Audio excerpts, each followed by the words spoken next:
क्या आपके घर में भी बार बार जो मिक्सर ग्राइंडर है वो जल जाता है?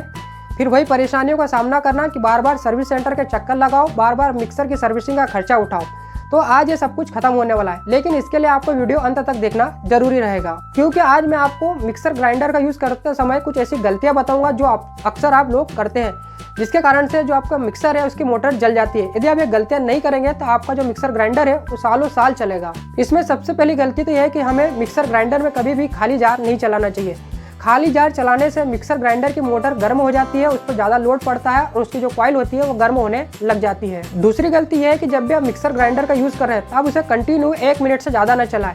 इससे क्या होता है कि मोटर गर्म होने लग जाती है। जब भी आप मिक्सर का यूज़ कर रहे हैं तो 1 मिनट के लगभग चलाने के बाद आप उसे 20 से 30 सेकंड तक आराम दीजिए, उसके बाद आप उसे चलाएंगे तो ज़्यादा बेहतर रहेगा। इसके साथ ही जब आप मिक्सर का यूज़ कर रहे हैं तो जो उसकी स्पीड है वो डायरेक्ट आप 1 2 3 लगातार ना ले जाए, आप उसमें कुछ 5 से 10 सेकंड का गैप दीजिए। उसके बाद यदि आप 1 2 3 करके स्पीड बढ़ाएंगे तो बेहतर रहेगा, और इसी प्रकार जब उसकी स्पीड कम करें तो 3 2 1 में भी आप उसकी 5 से 10 सेकंड की स्पीड कम करते हुए लाएंगे तो आपका जो मिक्सर ग्राइंडर है उसकी लाइफ दुगुनी हो जाएगी।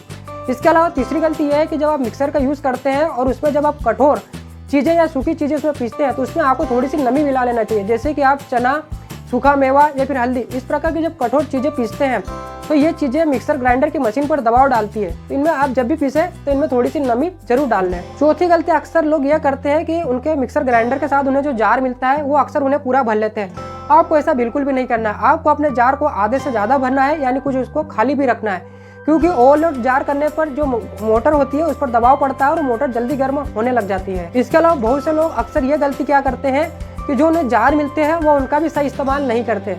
अक्सर जो वेट जार होता है जिसमें जूस वगैरह बनाया जाता है उसमें वो ड्राई चीज़ें पीसने लग जाते हैं, और ड्राई जार में वो अक्सर जूस वगैरह बनाने लग जाते हैं। तो आपको ऐसी गलती नहीं करना है। आपका जो ड्राई जार है उसमें आपको ड्राई चीज़ें ही पीसना है और वेट वाले जार में आपको जूस वगैरह ही बनाना है। इसके अलावा दोस्तों, जब भी आप मिक्सर ग्राइंडर पर अपना जार लगा रहे हैं तब उस जार के नीचे की ब्लेड को अपने हाथों से चेक कर लें कि वो ब्लेड फ्री है या नहीं है। यदि फ्री नहीं है तो आप उसे हाथ से घुमाकर कुछ फ्री कर लीजिए, उसके बाद ही आप उसे मिक्सर ग्राइंडर पर लगाइए। यदि आप बिगर उसे फ्री करके मिक्सर ग्राइंडर पर लगाते हैं तो वो मोटर पर ज़्यादा दबाव डालती है, जिससे कि आपके मिक्सर की मोटर गर्म हो जाती है और वो जल भी सकती है। जार की रबर, गैस्केट और कपलर ठीक रखें।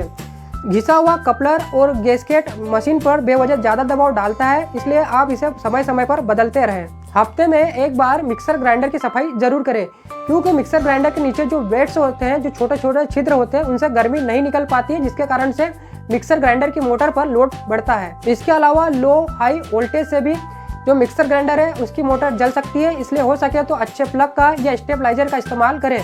यानी यदि आप मिक्सर ग्राइंडर को मशीन की जगह मोटर की तरह इस्तेमाल करेंगे तो ये आपके मोटर ग्राइंडर की लाइफ को दुगना कर देगा। तो ये कुछ मूलभूत, कुछ बेसिक बातें थी, आपको मालूम होना चाहिए। जय हिंद।